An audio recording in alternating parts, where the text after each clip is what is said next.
Hey everyone, and welcome back to BakedHR. My name is Jasmine. I'm here with my BakedHR co-host, Kristina Minyard. How are you doing today, Kristina? Hey, I'm doing well, Jasmine. How are you? I'm doing all right. I'm happy that, it's been a while, so I'm happy that we're back recording and we're even starting out with a guest tonight. I'm so excited. I'm so excited. And my shirt is in honor of our guest because it came directly from her merch store, which we will totally tell y'all all about. But Keirsten, welcome. We're so glad to have you on Baked HR. Thank you Why for don't you tell having me. our followers a little bit about yourself, whatever you want them to know? Hi, everyone. I'm Keirsten Greggs, the Trap Recruiter, and I'm just happy to be here with some of my friends. So excited. So we were chatting before Jasmine hit record. Yes, we were. You and I are both what Jasmine would call real recruiters while she just dabbles in recruiting. So obviously we're going to talk a lot about recruiting tonight and kind of get your insights on that. But how long have you been recruiting? 21 years. Okay, wow. That's a long Yes. time Really? to I survive the recruiting profession. it is. It is. And that's yes, it is. I started the first day of work in January of 2000. As you know, we were all very much anticipating the world ending in 1999. Shout out to Prince. So we partied, and then I had to go to work because I didn't think I was going to, because I just knew that computers are going to shut everything down, and took this new job called technical recruiting, which has just been an amazing ride. Like I started in the third party or agency world, and quickly transitioned into more of a corporate space. But even in my first corporate job, it was more so still functioning like a agency or a third party recruiter, because we were like an agency within that company. We were all hired. They were formerly our clients. So the three people that came over to work are like, oh, we need a recruiting department now, like they go with HR, and they were like, oh, well, they do our recruiting. Let's hire them. So we still function that way, very salesy. It was very much a reward, rewards based incentive type of work. So the more people we hired, or the quicker we got them hired, or the better we did, the more money we got paid, and the more perks we got, and the better we were treated. So, that's always driven me, especially in the beginning. It was the how much money could I make on top of getting people hired. I mean, that was always a great feeling, like that first hire, or that hard hire, that one that's been open too long, or the one that everyone keeps declining, or the job that sucks. And you're still like, how do I talk good about it? It's like, well, listen, look, this is the best, but listen, do this for this much time, and then we will find you something else. Like, help me out. Like, help me out. Help me and I'm gonna help you. Right. Listen, I'm so glad you said that, because I fully believe in telling candidates the good, the bad, and the ugly of every position I work on, because sometimes there's some bad and ugly, but there is somebody for every position. So I also don't hate that kind of how you took the third party recruiting model into like the corporate gig. I think that works, and shout out to them for recognizing that HR wasn't enough to do their recruiting. Sorry, our HR friend. It was a government contractor, and it was an 8A company. And again, we're talking about 2000, this was right before actually then September 11th happened, okay. And that changed a lot of things. Like, I don't know if you remember what recruiting was like. I don't think you're old. I don't think anyone on this call besides me is old enough yet to remember that. But like literally, like we were still getting mail. Like we were still getting resumes mailed in, and literally, like we had to like have someone like open our mail and like check for anthrax. Anthrax. Oh my god! It was. I'm not kidding. Or I would do, because of the type of work that I did, the type of people that I recruited, or the programs that I worked on, I would get all kinds of weird things. People would see my name in the paper, or see, that I was a recruiter connected to certain jobs. And, if someone nefarious was trying to get to the company or trying to get to this agency, they would kind of like, play little games. And like, I had started getting a bunch of mail in Arabic. I was like, don't speak Arabic. Oh my gosh. Like there was a time that people thought I was a terrorist. Like it was a lot. Like it was a lot going on. Oh my god. Just from like I said, just from the type of people that I was trying to recruit, and the connections that I was making, and the conversations that I was having, and the conferences that I was going to. It was a mess. Like I don't know how I did it. No wonder I drink so much. Like I drank so much. Feel though, like DoD recruiting is still like that. Like you have to be on the lookout for people will use like the HR, the recruiting email to try to get into the network. And so IT is always like, getting onto recruiters and HR about being very careful. And you got security telling you to report all of these, if you get like a foreign national application even into your ATS. And so, but way more sophisticated than somebody else having to open the physical mail. Now it's a lot trickier, a different system. Yeah, no, like I said, like we get, is this air? There's powder in my mail. It's like, lady, you're crazy. Stop it. like that is dust. Why don't you clean your desk off? Like that's been sitting there for 4 weeks and you haven't picked it up. That's why. That's that stuff. That's the residue on it. Like blow it off and stop it. I'm sorry, this went left so quickly.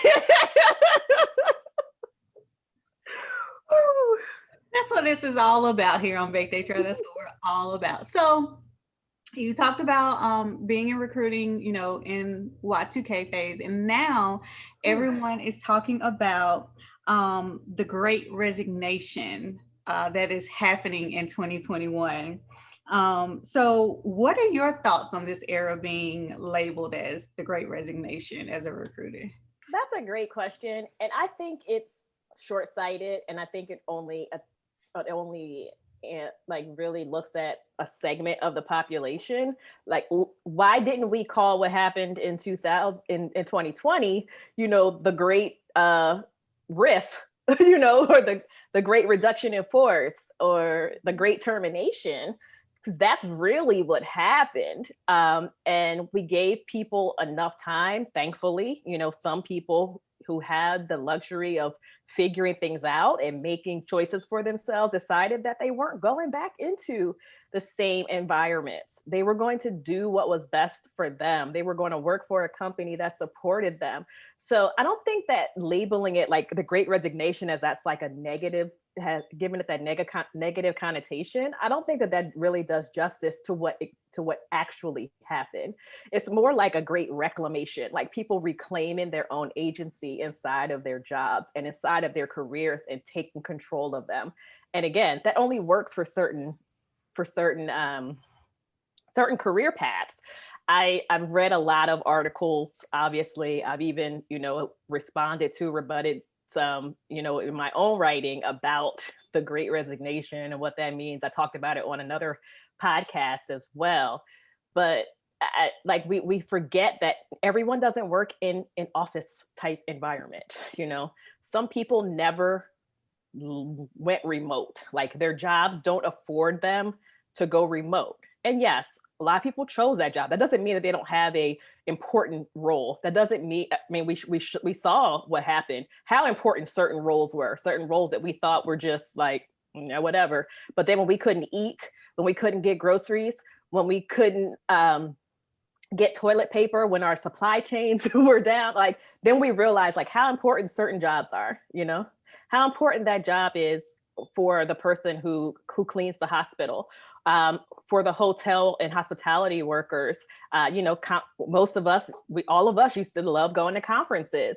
Look at how much was disrupted just from people like us leaving the office, how we affected their jobs as well. So I don't think that those folks are saying, hey, I don't want to come to work, I'm going to resign, I don't want to do that. I think some of them have said, I'm going to do something else. and they found other jobs. And I think others are going to go back to work where their jobs were eliminated. So I think we need to not just look at, like I said, that one segment of the population who were white collar office workers who can now work remote and are looking for that type of remote or hybrid work culture for places that are like, hey, come back. But, like we're seeing with a place, I think it was Facebook last week, said that they're not opening back up until 2022. They were going to come back in September and they're like, nope, it's not safe. So I think more and more companies are going to realize that that unfortunately, if they didn't learn that lesson, like many of us learned, to have to not be reactive, but to be strategic and be able to change and modify things very quickly. If we're not able to do that, your company, your organization will experience a great resignation. I think it's interesting that a lot of companies seem to, at least some of the ones that I know of, seem to forget about them laying off people and terminating people. Right. But they're so quick to, why aren't people staying? Why don't people want to be hired here? People remember the experience. It was just last year. They remember the experience. Right. Seeing in the news, firing people immediately and not giving people who could work from home the option to work from home because of how you wanted your company structured. And now you're upset because no one wants to come work for your company. No one wants to work for your company, right? So there's something to be said about rediscovery too. And again, I think that we needed to do that long ago as well. I saw an article today that was like it's this magical, or especially I can speak to Kristina, because I think we do this. A lot of times when recruiters talk about their pipelines, they're going back to people that they've recruited in the past, or they're going back, they're going back to people that they know, reaching out, hey, do you know someone? They're looking for referrals, or they're looking to make connections or network with other folks. But I saw this article today that said something about it was talking about rediscovery, but didn't actually call it that. It was like, and it was geared towards job seekers. So it's like why you, the job seeker, need to consider going back to your company in a different role. Like why that's so important. And I'm like, you act like we've never done this before. Like this isn't new. Listen, which brings up a whole other point that we need to jump into. Okay. Because we see these trash articles in these like trash one-liners from influencers or vendors. Sorry, vendors. Jasmine, we're never going to be a sponsor. Especially the one. Sorry, vendors. we're sorry, not sorry. Right. But you keep, putting out these articles about, how to navigate whatever you want to call this current situation, which essentially I just agree with Jasmine that no one wants to work for your, if you're having problems right now, it's because no one wants to work for your company. Right. Or because you are just running around in a circle with your hair on fire and you don't have a strategy. I talk to clients all the time where I'm like, you have to pause, let's build out a strategy, and then let's hit play. Because the time it takes for us to pause and build a strategy is going to return. But if you keep running around thinking activity, you're doing the wrong activity. But we keep getting this weird, like, what do you call it? Clickbait headlines. They're like, oh, this is how you can survive this. Or, whether it's to job seekers or recruiters, or more like companies who don't have a dedicated, experienced recruiter, because we would be quick to call this stuff out, in our own organizations. We would say, hey, that's not really a resource, or hey, don't use that. That's not really how this works. But like, how do we silence some of that? Or how do we stop coming up with the future of recruiting? If I knew the answer to that, I would not be sitting. I love y'all, but I promise you, I would not be sitting here in this place right now, because I would be super rich and I wouldn't need to talk to anybody about anything because I had already solved the problem. So I don't know the answer to that. It's frustrating. I'm grateful that I have folks like you guys in my sphere of influence, in my circle, that I can drown out the noise. I mean, the mute button is a beautiful thing. I mute certain topics. I've muted people. I don't necessarily. I've only got six people blocked on LinkedIn, believe it or not. But I promise you, I got many more topics, many more people silenced or taking a break from them, depending on how a particular platform functions or what they call it. Because there's just certain things I don't even want to see anymore. Like I don't even want that in my space. And when I do see it, I'm like, let me check on this person and see why they're putting this, why am I connected to someone who thinks that this is correct? And then I go and I'm like, oh, okay, they don't know any better. All right, I'll leave it alone. No, especially on LinkedIn. I'll be like, how did this get in my news feed? Oh, yes. And I just got to go ahead and remove them because we can't, you don't have to be connected to everybody. Okay.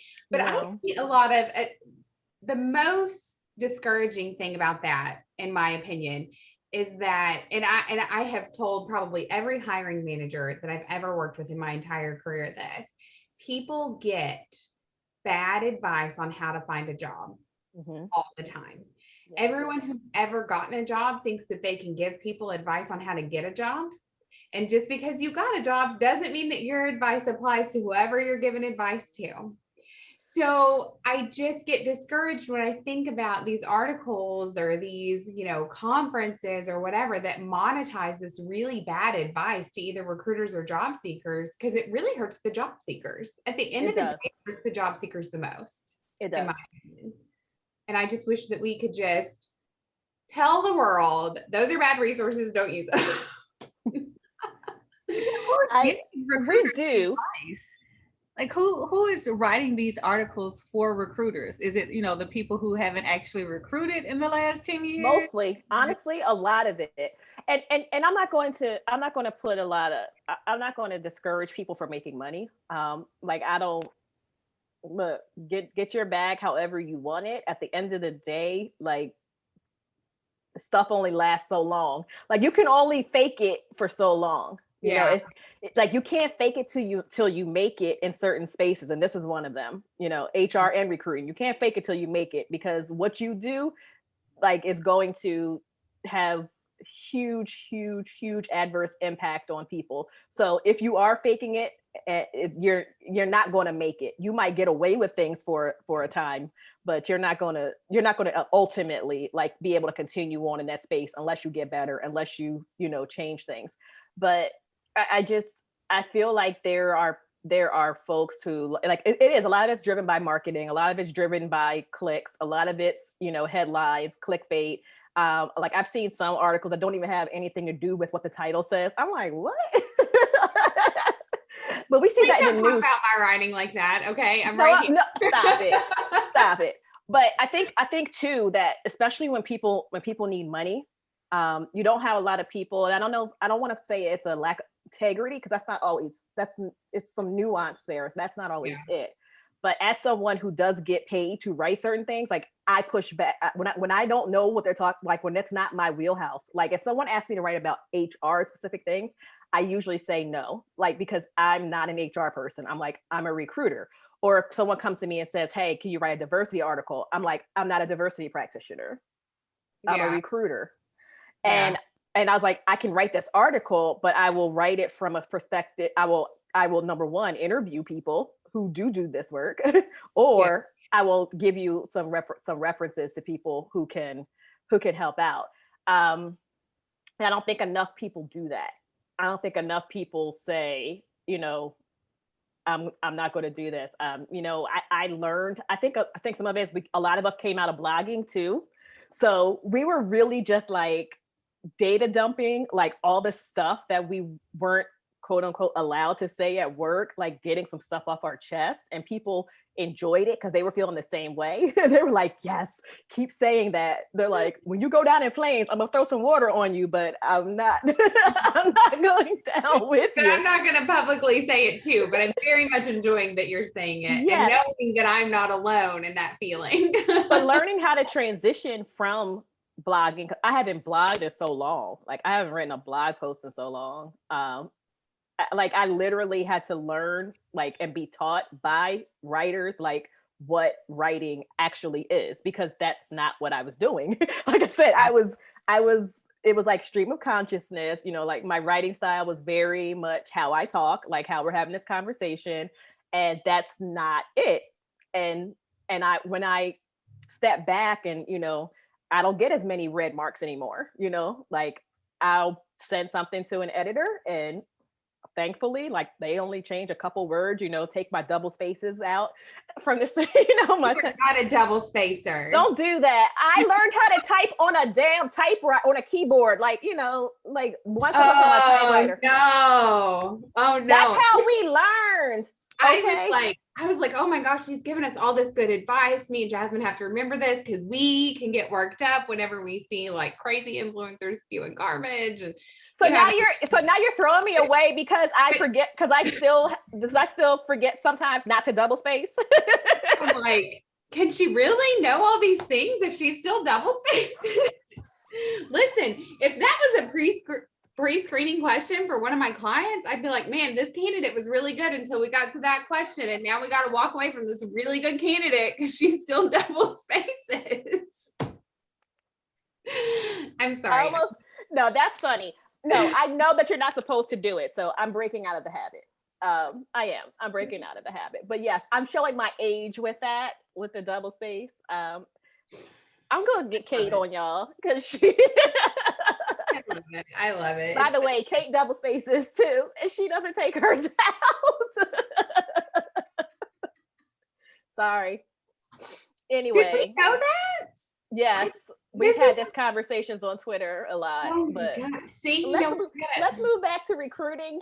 I feel attacked. I don't like this live question. 100%. Jasmine, edit none of this. None of it. It all stays.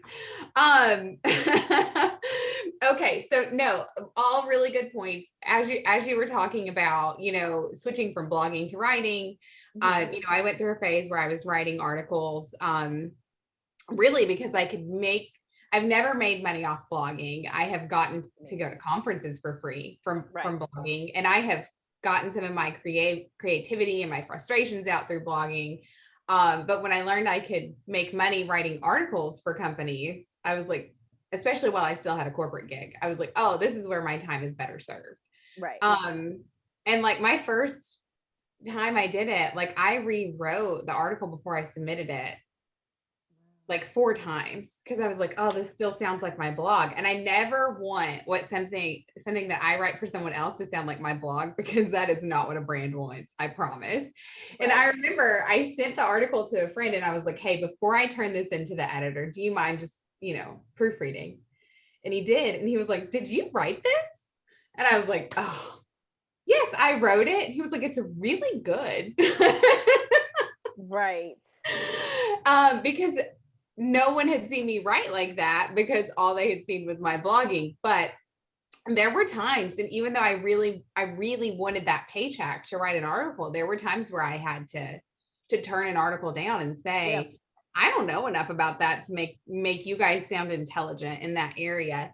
And I guess I have this issue where like I project my own values and level of commitment and, you know, all of that on other people. So when I see other people in our space who don't hold that line too, I'm like, why wouldn't you just say that's not my wheelhouse? And I will say one thing that I've learned since starting a business is that there really is, like, people say this all the time to the point that it gets like really cheesy and it really takes on a women lifting women up thing. And, you know, I've come a long way, but that's not where I started, you know, all those years ago.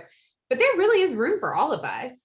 Absolutely. And so turn the work away, let someone who's an expert do it, and you're going to get the work that fits, you know, your lane, and everyone's going to be fine. And if we do that, if we focus on that and we're doling out good advice and we're writing these good articles and, you know, whatever the case is, then we don't have to get so frustrated when we see this like shitty stuff, like make its way to the surface for clickbait or to make a job seeker feel like they're not doing their part in their job search or, you know, whatever. But anyway, side rant over. No, that's a great point. Like I said, I just, I think there's some nuance there because I do think it depends on the person's situation. But then there is some bad behavior, and unfortunately, the bad behavior is the loudest, and it's what gets amplified because of whose name is attached to it.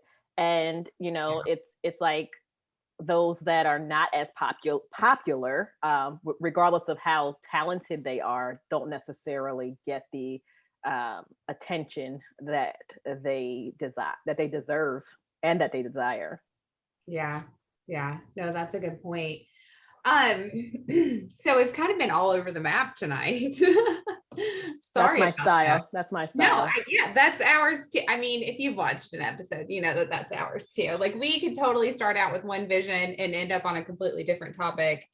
It's a wonder we have an audience at all. Don't do that. Okay, first of all, we are not going to do that. Next.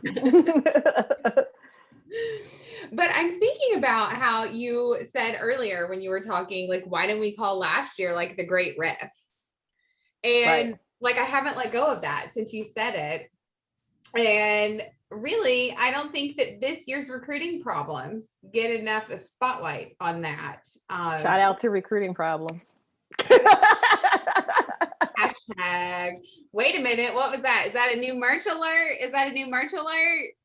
Oh, I don't do that. I don't listen.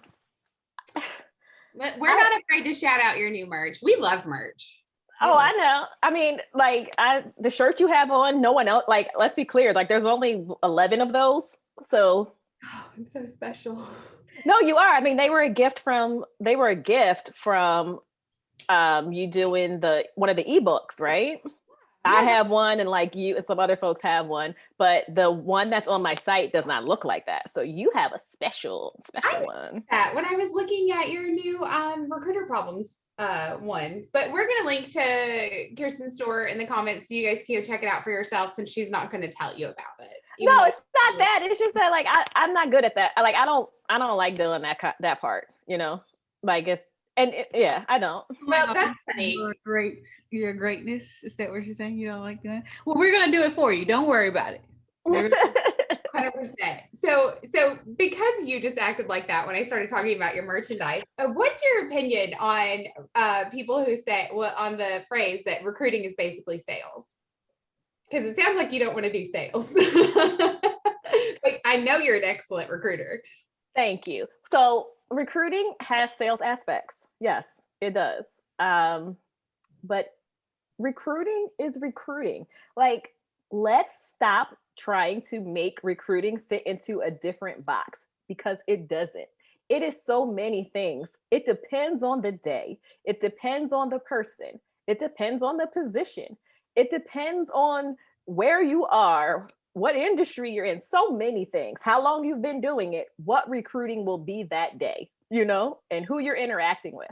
So I've always described, even the recruiting process as like a game of chutes and ladders. If you know what that game is. Like, I do know I even did, like, I was writing a recruiter training for, we were rolled out a new ATS. So we had to connect our process to the ATS. And if you know anything about me and the way I train, or, I don't believe in how-tos. Like, the company sends you the book that says, how do you use this? I show you how you interact with it to do your job. So I literally, because I'm not a software engineer, I'm not a graphic designer, I'm not any of those things. Like, I literally was trying to map this out, like create like a whole chutes and ladders thing, like, and I couldn't do it, but I still like could visualize it, and I could talk about it. So I've always talked about recruiting as chutes and ladders. Like, you never know what's going to happen.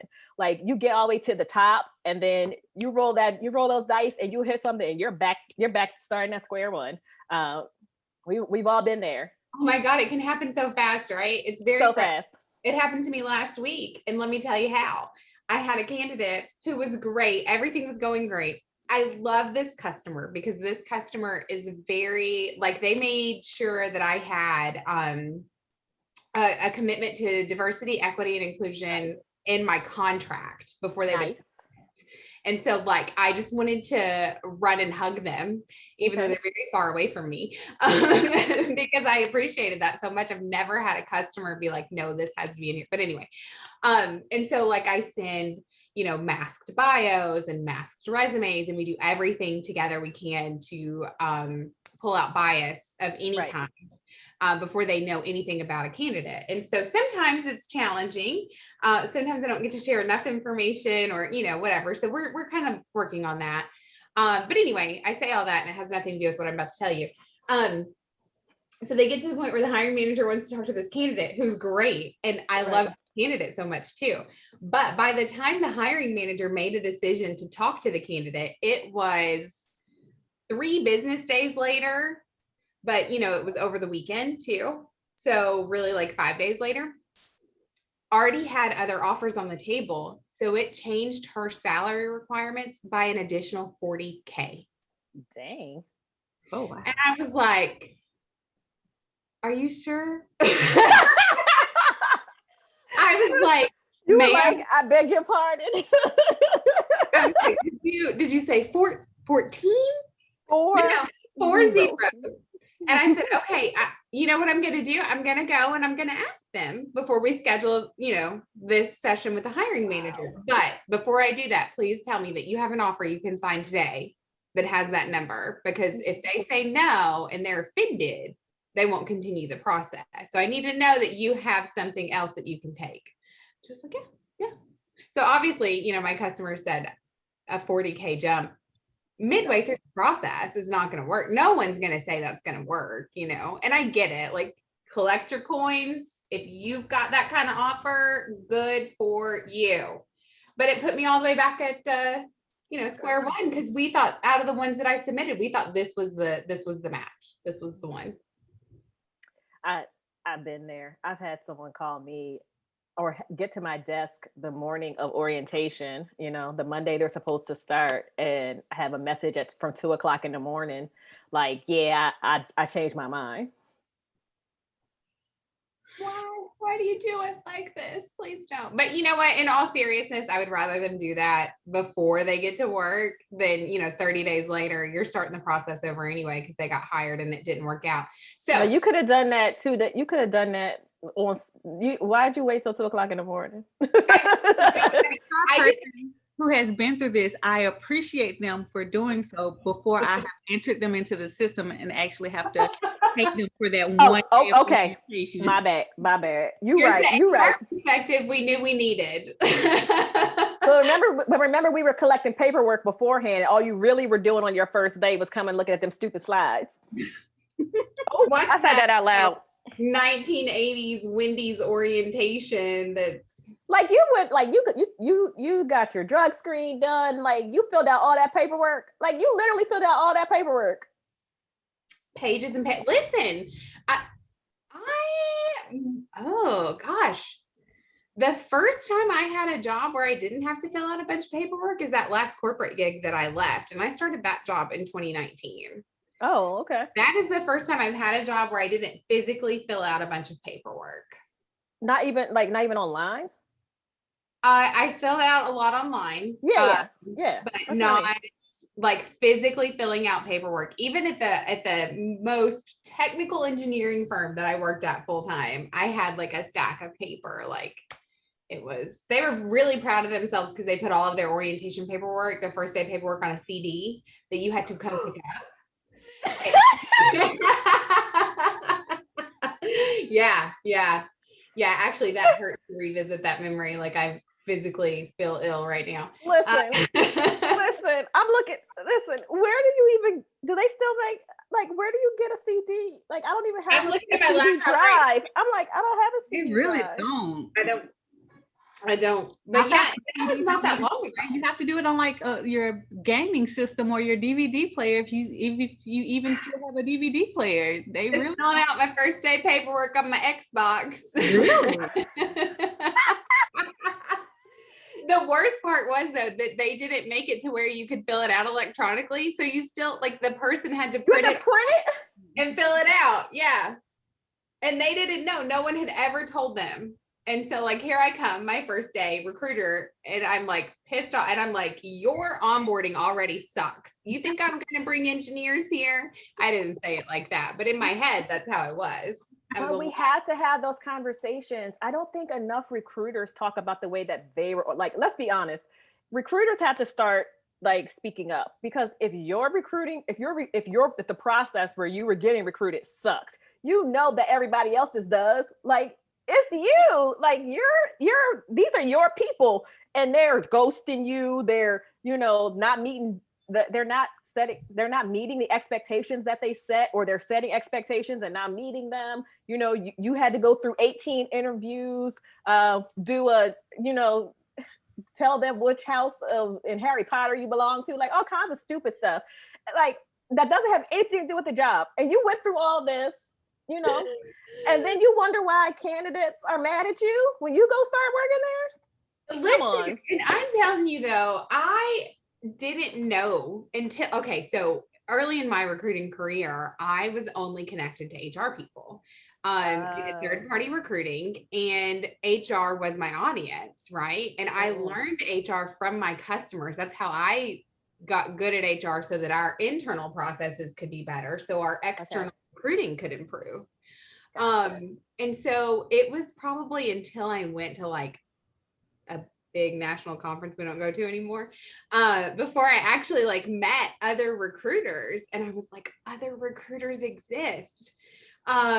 This is interesting, so like I didn't know until I started talking to other recruiters and realizing that there is a full network of recruiters, that not all recruiters do that some recruiters are literally like, they place you and they're gone. Or, even as a third party recruiter, back then when I started my career, and now again, like I follow up with the customer, I follow up with the candidate, like 30 days into employment, 45 days, 90 days.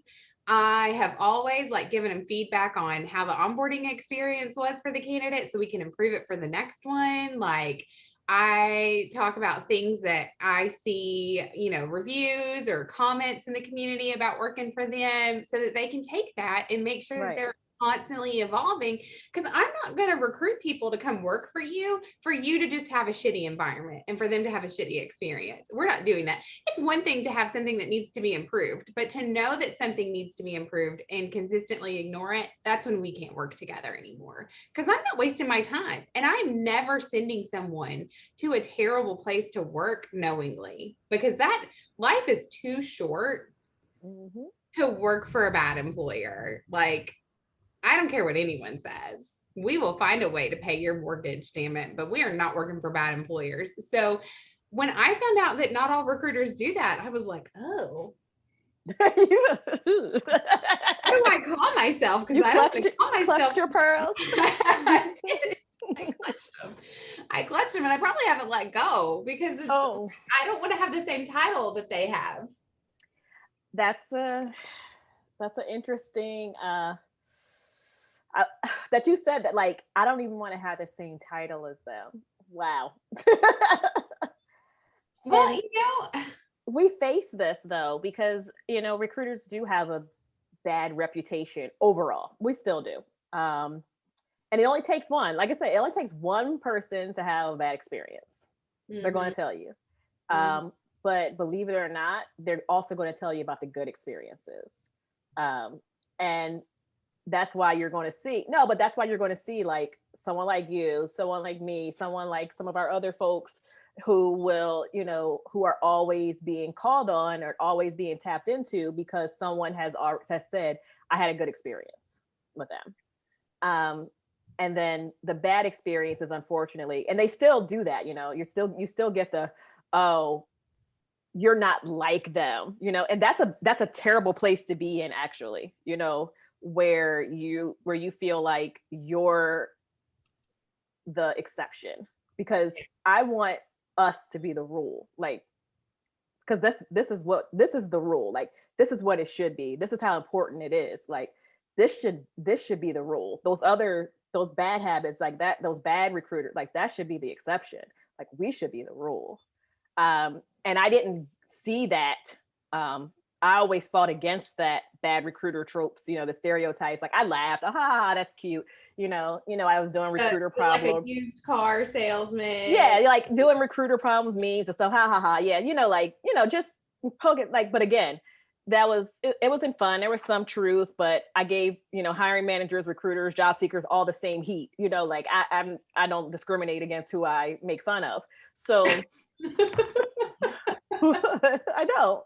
So, when I started looking for a job, I was like, dang, this is what this is why. I'm like, this is what y'all do? Like, y'all really don't read resumes? Like, people calling me talking about, hey, the job requires a bachelor's degree. I see you have a master's. Do you have a bachelor's? No, I don't, dummy. Like, what? No, I went straight from middle school to get like, the job requires a bachelor's degree. I'm like, okay. They're like, I see you have a master's. Listen. Or literally you have to have no training to be a recruiter, and somebody's yelling at you to get on the phone with candidates and you freak out and you're like, hi. No, because they're going through those scripts, like, hi, what was your last salary? Oh my gosh, I've never worked off of hi, where did you what was your last job? I see that it was a senior HR generalist. Have you ever worked as a principal technical recruiter? Can you be our benefits manager? Really? Right. Hello. You know what? It's so funny because, and again, it gets back to like that. Oh my gosh, we got to hire people and we don't have a strategy and we're just out here in chaos. Whenever recruiters call me for advice, and I say, well, and I always put them on the spot. Show me, what are you sending? What are you sending out? Or what are you saying when you call people? Or what are your emails or your LinkedIn messages or whatever? And I'm like, I don't know that you know anything about me from that generic message. Take 2 more minutes and work something about them into that message, so that they know that you know enough about what you're talking about, that you're not just some, bot recruiter that, just walked off the, platform getting your diploma and they just gave you this job because they didn't have anywhere else for you to work. And that you know something about what they've done, so that you're not having that awkward conversation of like, oh, but you have a master's and we're looking for a bachelor's. What are we gonna do? Oh my gosh. But just take 2 minutes. And I know it feels like a long time when your boss is saying, how many people did you contact today? But we don't recruit like that around here. We are quality, not quantity. Over quantity. Yeah. Thank you.